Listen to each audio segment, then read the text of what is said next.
Time to pull up a chair. We've got another great story for you today in the rLounge. Entitlement has a way of skipping the conversation and heading straight for the couch. Today in the rLounge, what happens when you leave your spare key in the wrong hands?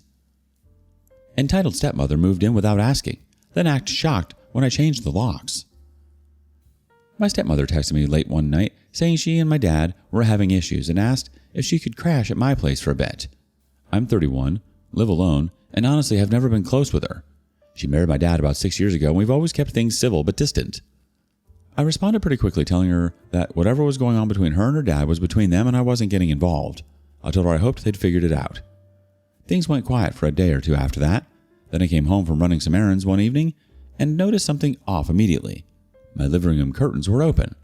I specifically remembered closing them that morning because the sun comes through that window and heats up the whole room. I opened my front door and there she was, sitting on my couch eating takeout and watching my TV like she owned the place. Trevor, her son from her first marriage, was in my kitchen going through my fridge, helping himself to whatever he wanted. I asked what the hell they were doing in my house. She didn't even look up from the TV at first, just casually mentioned that she told me she needed a place to stay, and since I didn't respond, she figured I was okay with it. I stood there for a second processing what she just said. I had responded. I told her no. I asked her how they even got in. Trevor held up a key with a smug grin on his face. Said my dad had given it to her years ago for emergencies, and she kept it. That key was supposed to be for actual emergencies, not breaking into my house when I explicitly told her she couldn't stay there. I told them both to get out right now. She waved me off without even looking at me and said she wasn't going anywhere. Said she was already settled in. Then she pointed towards my guest bedroom. I walked back there and sure enough, her suitcases were unpacked, her clothes were hung up in the closet, her toiletries were spread all over the bathroom counter. Trevor had even started setting up his gaming equipment in the corner of the room. I went back to the living room and told him they had 1 hour to pack their stuff and leave. She actually laughed, asked me what I was going to do, throw my own stepmother out on the street? Said good luck explaining that to my father. I called my dad right there. He picked up, confused about why I was calling. I asked if he knew where his wife was. He said they'd had an argument but nothing major, and he assumed she was at home. I told him she was sitting on my couch eating Chinese food after breaking into my house. He sounded genuinely shocked, said he had no idea she'd left and definitely didn't know she was planning to move into my place. He asked to talk to her. She refused to take the phone. She just yelled from across the room that she was done talking to him and he could come apologize when he was ready. My dad asked me what I wanted him to do. I told him I wanted her out of my house, but she wasn't listening to me. After I hung up, I told him again to leave. Trevor stood up and got right in my face, told me this was family business and to stop being a dick about it. I didn't back down, told him to sit his butt back down before this got worse. He hesitated but didn't do anything, just stood there trying to stare me down. She started crying then, the fake kind where there's noise but no actual tears. So I was just like my father, cold and uncaring. I pointed out that she broke into my house without permission and she was calling me cold. That seemed to make her cry harder. The standoff went on for another 30 minutes. I realized they weren't leaving. She dug in and was planning to make this as difficult as possible. So I grabbed my wallet and keys and told them I was leaving for the night, but they better be gone by morning. She said, "We'll see about that." I drove to a hotel and checked in, sat on the bed and immediately started looking up locksmiths on my phone.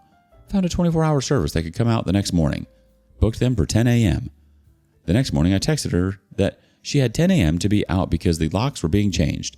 Anything left behind was going to the curb. Trevor responded instead saying I couldn't do that and they had rights. I told him to watch me. I showed up at my house at 9:50 a.m. with a locksmith. They were still there. She was on the phone with someone crying dramatically about being made homeless by her ungrateful stepson. I ignored her completely and started talking to the locksmith about the job. I asked him about upgrading to a deadbolt while he was at it. She hung up the phone and demanded to know what I thought I was doing. I didn't answer her. I just kept talking to the locksmith about security features of different locks. Trevor started filming on his phone saying he was documenting an illegal eviction. I told him he should document himself packing instead.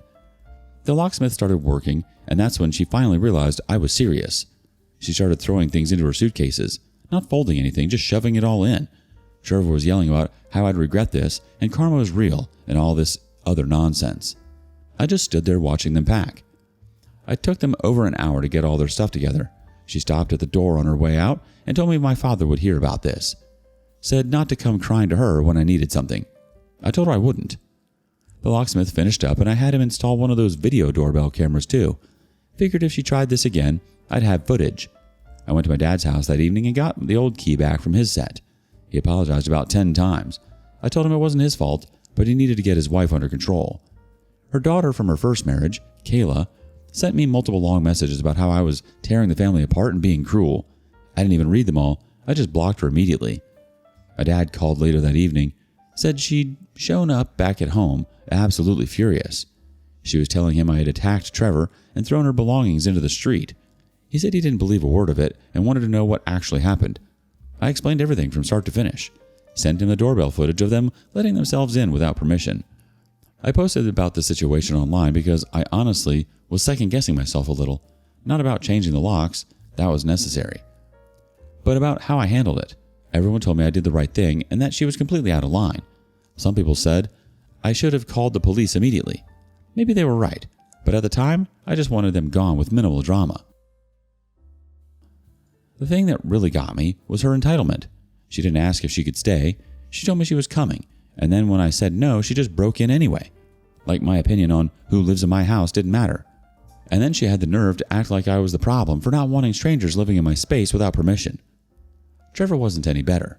He's a grown man in his late 20s, and he's still letting his mom fight his battles. Getting in my face like that was stupid. I'm not a violent person, but I'm also not going to let someone intimidate me in my own house. The whole thing with the key really bothered me too. My dad gave her that key years ago for legitimate emergencies, like if something happened and someone needed to get into the house, not so she could move in whenever she felt like it. My dad called me the next day and we talked for a while. He seemed really shaken by the whole thing. Said he'd had no idea she was capable of something like this. I told him he needed to pay closer attention because this kind of behavior doesn't come out of nowhere. He agreed. I asked him what their argument had even been about. He said it was something small that escalated. She'd wanted to make a big purchase, and he'd said they should wait and save up for it. She'd blown up at him and accused him of being controlling with money. He told her that was ridiculous, and she'd stormed off. He thought she'd gone to stay with one of her kids for a night or two to cool off. He had no idea she decided to move into my place instead, and the fact that she'd brought Trevor with her? The more I thought about it, the angrier I got. She tried to manipulate me by making it seem like she had nowhere else to go. But she had options. She could have stayed with Trevor or Kayla. She could have gotten a hotel. She could have stayed at her and her dad's house and worked things out like an adult. Instead, she chose to invade my space and then act like I was wrong for not welcoming her with open arms. And the crying. The fake crying when I told her to leave, like she was the victim in this situation. She broke into my house. She moved her stuff in without permission. She refused to leave when I asked nicely, and somehow I was the bad guy? Trevor's attitude didn't help either. Acting like I owed his mom something. I didn't know her anything. She married my dad. That's it. We're not close. We've never been close. I'm polite to her at family events, and that's the extent of our relationship. The idea that I should just let her move in because she's having problems with my dad is insane. Some people in the comments asked why I didn't just let her stay for a few days. Because it wouldn't have been a few days. It would have turned into a week, then 2 weeks, then a month. She'd already unpacked everything and settled in. She had no intention on leaving anytime soon. And I'd have been stuck with her and Trevor living in my house indefinitely. Plus, it's the principle of it. You don't get to break into someone's house and then expect them to be okay with it. That's not how this works. If she'd asked nicely and I'd said yes, that would be different. But she didn't ask. She demanded and then took what she wanted when I said no. The locksmith was great, by the way. He didn't ask too many questions, but I could tell he knew something was up. He did good work, though, and the new locks are solid. The doorbell camera has already been useful. I've checked it a few times just to make sure they haven't come back. They haven't.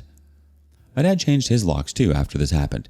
Said he didn't trust her not to do something similar to him. Smart move on his part. Looking back, I probably should have called the cops when they refused to leave the first time. Would have saved me a night in a hotel and made the whole thing more official. But I was trying to avoid making things worse with my dad. He's already dealing with enough without having his wife arrested. My grandmother on my dad's side called me after she heard what happened.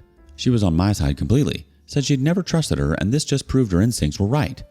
The whole situation could have been avoided if she just respected my boundary when I said no. That's what this really comes down to. I said no, and she decided that my no didn't matter. That's not okay. It doesn't matter if we are family or strangers. No means no. The new locks and camera cost me a few $100, but it was worth every penny for the peace of mind. I haven't heard from her or Trevor since they left. Kayla sent those messages, but I blocked her before she could send more. My dad says she's been complaining to anyone who will listen, but most people aren't taking her side once they hear the full story. Update 1.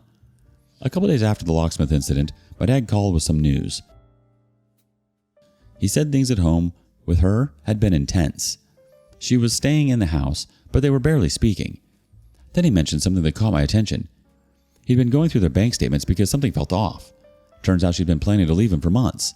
He found transfers from their joint account into a separate account he didn't know existed. Small amounts at first, then bigger ones. $800 here, $1,200 there. Nothing large enough to trigger any alerts, but over 6 months it added up to almost $15,000. He only noticed because after their fight, she got sloppy and made a larger withdrawal that stood out. My dad showed me the statements when I went over there. Page after page of transfers going back half a year. She's been systematically moving money out while acting like everything was fine, the whole time she was planning her exit. He confronted her about it. She claimed it was for emergencies and that she deserved it for putting up with him. That's when my dad told her he was done and wanted separation. She completely lost it, started screaming that this was all my fault, said if I'd just let her stay at my place, none of this would be happening. Like me refusing to let her break into my house somehow caused her to steal money from their joint account for 6 months. My dad called me with more news. She's moved out, packed up a bunch of her stuff and went to stay with Kayla.